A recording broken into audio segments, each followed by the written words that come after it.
Les titres de cette édition du jour, campagne électorale, la tension baisse petit à petit. Idrissa Seck, Ousmane Sonko et Macky Sall toujours dans le sud du pays entre visites de proximité, caravanes et meetings. Madické Niang sillonne Kaffrine et Kaolack. Quant au candidat du PUR, Parti pour l'unité et le rassemblement, il a suspendu sa campagne et promet de faire le point et toute la lumière sur les événements d'hier survenus à Bakel et qui ont fait 3 morts et des blessés. Carnet de campagne à la découverte du quartier 11 novembre de Mbour, 11 novembre en souvenir de la date de signature de l'armistice de 1918 qui marque la fin des combats de la Première Guerre mondiale. De retour de cette grande guerre, des anciens combattants sénégalais originaires de Mbour baptisent une rue de la commune pour marquer à jamais l'histoire de ce quartier. En route vers le scrutin, parole aux étudiants du prochain président. Ils attendent de meilleures conditions de vie, mais aussi d'études, sans oublier un développement du pays et sur tous les plans.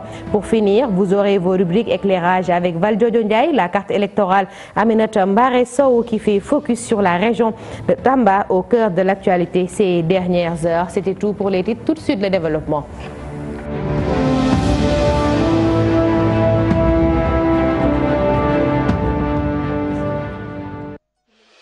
Bonsoir, démarrons avec les actualités du PUR, Parti pour l'unité et le rassemblement. Son candidat El Hadji Issa Sall fera face à la presse ce mercredi à 10h au quartier général de son parti. El Hadji Issa Sall promet de faire le point sur les événements de Bakel qui ont fait 3 morts et plusieurs blessés et qui auraient impliqué sa caravane. Nous suivrons pour vous cette actualité et pour démarrer le tour avec nos envoyés spéciaux. Nous démarrons avec le candidat Ousmane Sonko. Ousmane Sonko suivi pour vous par Ibrahima Kane. Ibrahima Kane, vous êtes en ligne, bonsoir. Vous avez sillonné Sédhiou avec des caravanes à Bignona, Bokal, Kafountine, n'est-ce pas?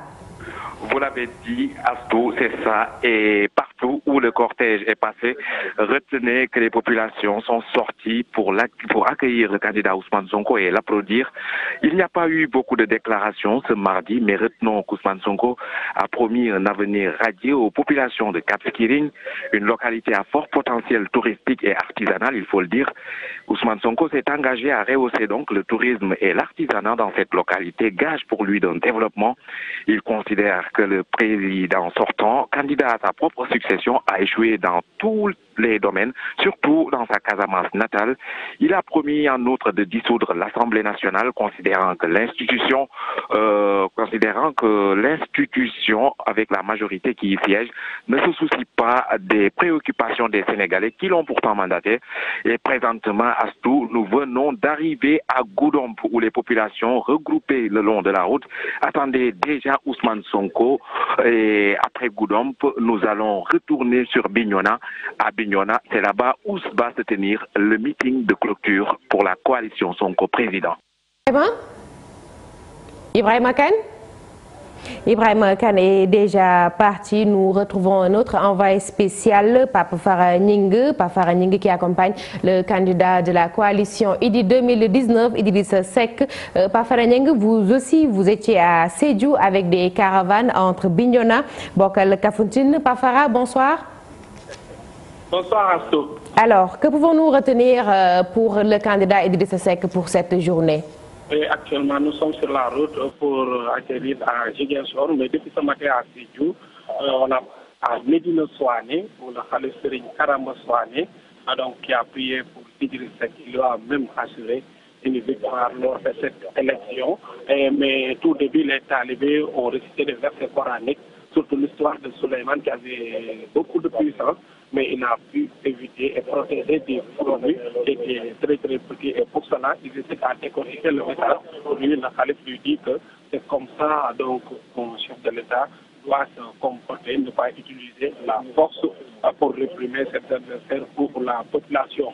Mais ce que Idrissa a dit tout à l'heure à Bignona, où il y avait une lettre, il a dit qu'il déplore, il ne peut pas comprendre un pays où le président de la République est victime de dèche. Pour lui, on parle de femme maquille, comme ça, comme des mots que beaucoup de personnes utilisent.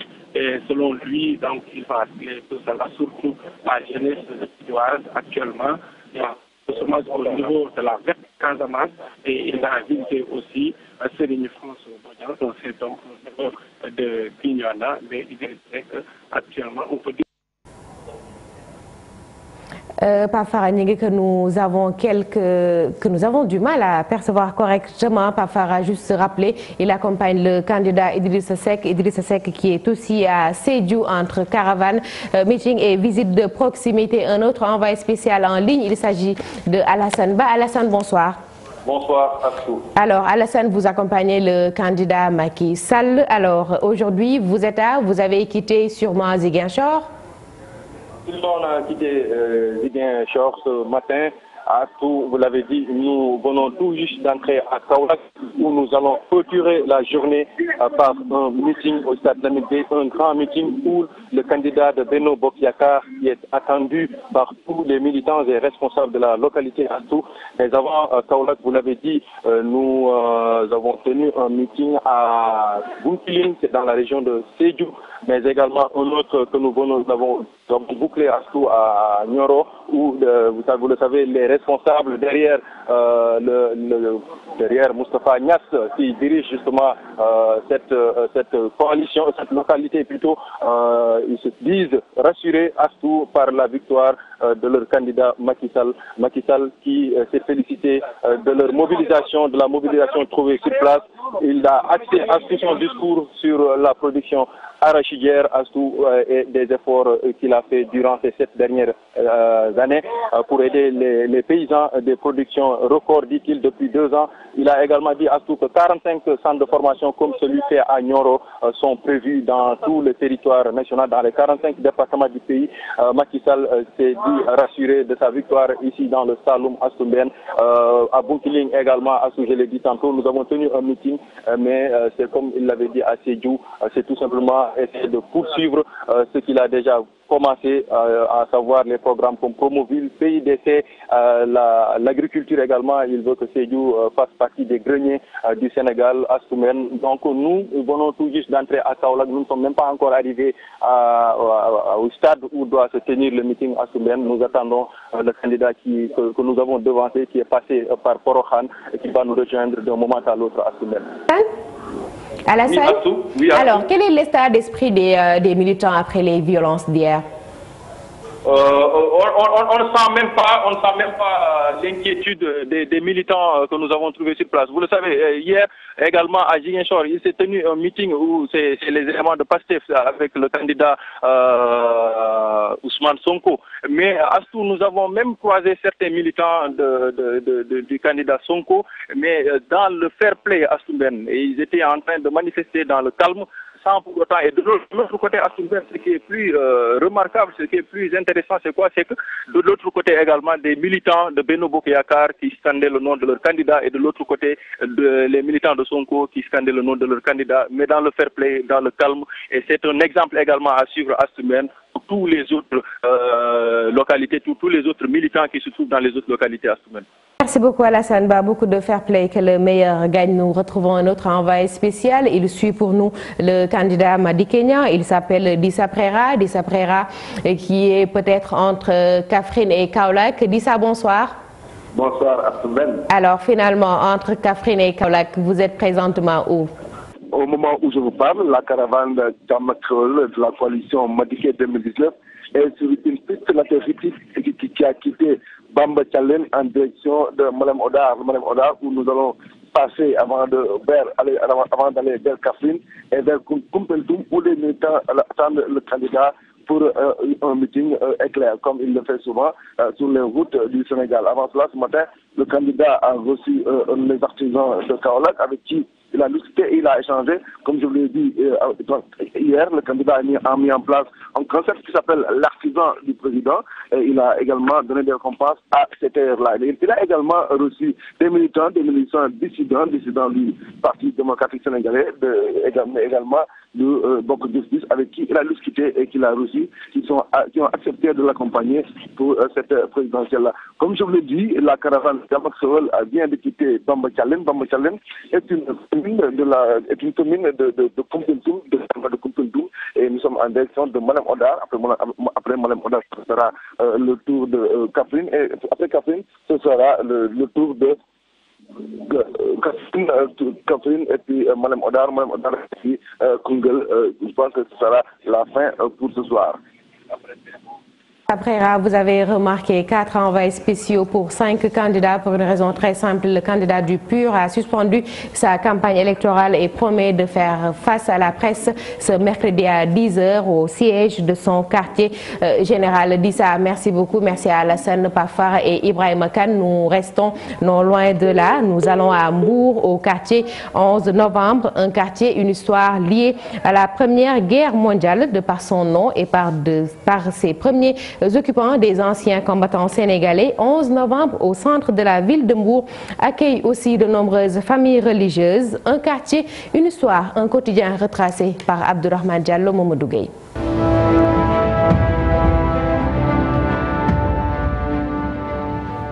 « 11 novembre, un quartier situé en face du stade municipal de Mbour, sur la route qui mène vers la mairie. Après la guerre mondiale, les habitants du quartier étaient tellement contents. Ils se sont dit que nous allons donner alors ce quartier, le quartier 11 novembre. Ils ont commencé par donner alors le nom à une rue. C'était la rue principale. Ce quartier qui se trouve au cœur de la commune de Mbour accueille aussi des familles religieuses. Les premiers chefs de quartier, on peut donner Medoune Diop, Abdoulaye Samb, Ismaïla Diop, Ousmane Diop. Les grandes familles religieuses, Thierno Mansour Baro, Serigne Amadou Wade, El Hadji Gorgui Wade, Serigne Doudou Gueye, Serigne Abdoulaye Sy, El Hadji Ousseynou Faye, Serigne Youssoufa Fall. Comme tout quartier populaire, plusieurs jeunes n'ont pas de travail. Il y a beaucoup de jeunes qui sont au chômage, ouais. Ils restent sous les arbres à faire du thé et autres. Bon, s'ils pouvaient nous aider sur ça. Les femmes de 11 novembre aussi ne manquent pas de problèmes. Je ne dirais pas le financement des femmes, parce que financer des femmes qui n'ont pas acquis certaines expériences par rapport à la gestion, par rapport à un certain cadre de vie, il faut les former d'abord, pour que les gens ne soient pas trop laxistes. Le quartier 11 novembre a fêté son 5e anniversaire le mois de décembre dernier.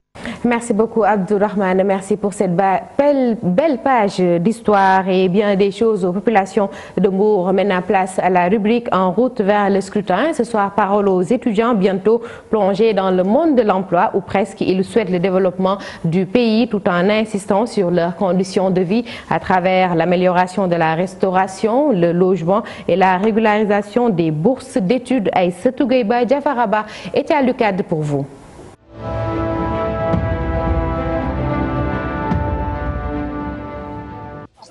À quelques jours du scrutin présidentiel, les étudiants de l'université Cheikh Anta Diop de Dakar expriment leurs attentes vis-à-vis du futur président. Aujourd'hui, donc, on a besoin d'un développement durable sur tous les domaines, sur toutes les activités, et on a besoin donc un président donc capable donc de développer tous les secteurs donc d'activité donc pour obtenir donc un développement durable. Respecter d'abord leurs paroles de campagne. Ne pas le faire comme certains l'ont fait. Nous voulions un gouvernement sobre et vertueux. Et véritablement après ça, on ne l'a pas vu. Le futur président doit pouvoir favoriser les entreprises nationales, les préférer aux entreprises étrangères. Parce que c'est ce qui va renforcer la capacité, justement, ou bien le transfert des technologies. Entre restauration, logement, retard dans le paiement des bourses, les complaintes ne manquent pas. On rencontre pas mal de problèmes ici au sein du campus, du côté du logement. Parfois, il y a la promiscuité au niveau des chambres. Il y a aussi au niveau de la nourriture. Cette restauration qui pose toujours problème. Parfois, on ne sait pas qu'est-ce qu'on mange ici à l'université. Les plats, on ne sait pas de quoi s'agit-il. Pendant la pause des examens, les étudiants, en principe, ils dorment toujours. C'est dû à quoi? On ne sait pas. Il est impensable que les étudiants aillent au front pour des problèmes de bourse. Ça, il faut que cela cesse. Il faut que les étudiants cessent de mourir au front. Ce sont des choses qu'il faut bannir de manière définitive. Après la réduction du ticket de la restauration, une augmentation des bourses, les étudiants applaudissent mais demandent plus. Merci beaucoup Aïssatou Gueiba. Maintenant parlons de la campagne des agences de location de véhicules. Une bonne période pour ces sociétés. Un chiffre d'affaires qui monte, des parkings presque vides. Mais attention, des risques de détérioration, de perte ou de vol. Alors pour faire face, les véhicules sont souvent équipés de GPS. Un reportage chez les concessionnaires signé Cheikh Sadou Fall Modou Diop. Les campagnes électorales, une période de traite. Les structures qui louent des véhicules augmentent leur chiffre d'affaires à cause de la forte demande. Oui, ça marche parce que la plupart du temps, les voitures sont louées durant ces événements, à savoir les événements électoraux. Même si la location de véhicules est fructueuse, il y a des risques de dégâts matériels entre autres. Il y a des risques parce que il y a beaucoup de véhicules aussi qui sont volés durant ces périodes. Parce qu'il y a beaucoup de véhicules qui ne sont pas, dont les GPS ne sont pas insérés dedans. Bon, il y a aussi d'autres personnes qui viennent avec leurs propres pièces d'identité. Ils louent des voitures et après ils partent vendre ces voitures. Donc il y a des risques. Pour parer à toute éventualité, des mesures de précaution sont prises. Pour certaines précautions, il va falloir avoir des GPS qui sont insérés dans chaque voiture. Parce que ça va te permettre de localiser où se trouve ta voiture. Si ça sort par exemple la frontière sénégalaise, là tu peux faire intervention aussitôt à la police frontalière. Les précautions qu'on a prises pour lutter contre ces problèmes, bon, parler avec nos chauffeurs déjà, parler avec eux, les dire que quand vous êtes sur le terrain, il faut bien veiller sur la voiture. On a monté des GPS sur toutes les voitures. Donc s'il part quelque part, exemple, quelqu'un qui dépasse le délai bien sûr du contrat, on coupe la voiture, on le localise et tout de suite on va lui joindre, prendre notre voiture. On va atteindre là où on est avec notre GPS. Pour mener à bien leur campagne électorale, les acteurs politiques font recours à la location de véhicules, même si des risques existent pendant cette période mouvementée. Maintenant, la rubrique carte électorale à la découverte d'une région qui a fait fortement l'actualité ces dernières heures, Tambacounda, une région du sud du pays avec 251 363 inscrits sur le fichier, une population totale de 78 800 habitants en 2007, 46 communes pour 4 départements aujourd'hui avec plus de 800 bureaux de vote. Une carte électorale dressée par Aminata Mbaresso.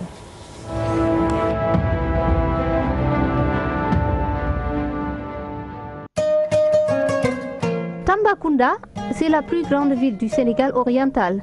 D'après des études menées en 2007, la région compte 78 800 habitants. Pour l'élection présidentielle du 24 février, 251 363 électeurs se sont inscrits sur le fichier, 861 bureaux de vote répertoriés. Dans les 4 départements de la région, Tambacounda concentre la majorité des électeurs, 105 306 pour 349 bureaux de vote. Vient en deuxième position le département de Goudiri avec 44 739 inscrits répartis dans 177 bureaux de vote. Bakel, 60 479 électeurs sont inscrits pour 173 bureaux de vote. Le département de Koumpentoum enregistre 40 839 électeurs pour 162 bureaux de vote.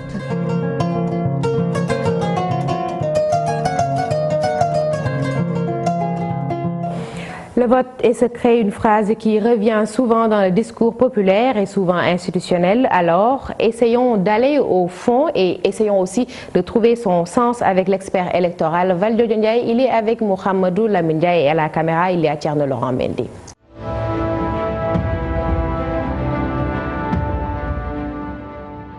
Ce qu'on entend par le vote est secret, c'est consacré par le Code électoral en son article 76, qui dit expressément que le vote est secret dans la mesure où c'est une décision et choix personnel. Ça consacre les principes de la démocratie.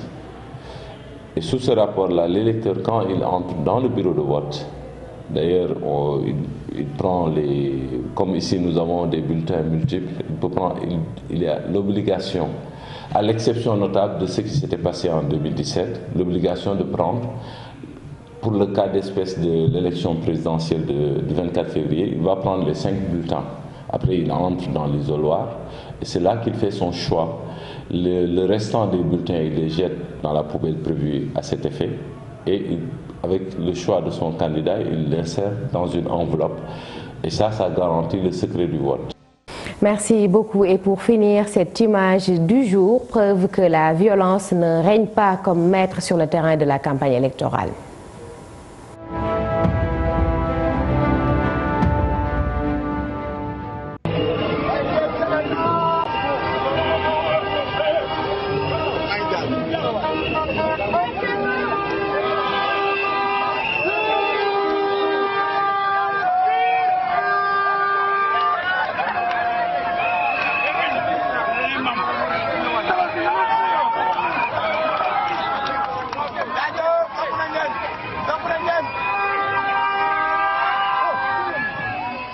Voilà, c'était Ousmane Sonko accueilli par les militants du PUR, comme quoi seul le Sénégal gagne. C'était tout pour le journal de la campagne de ce soir. Chérif qui reprend l'antenne. Chérif.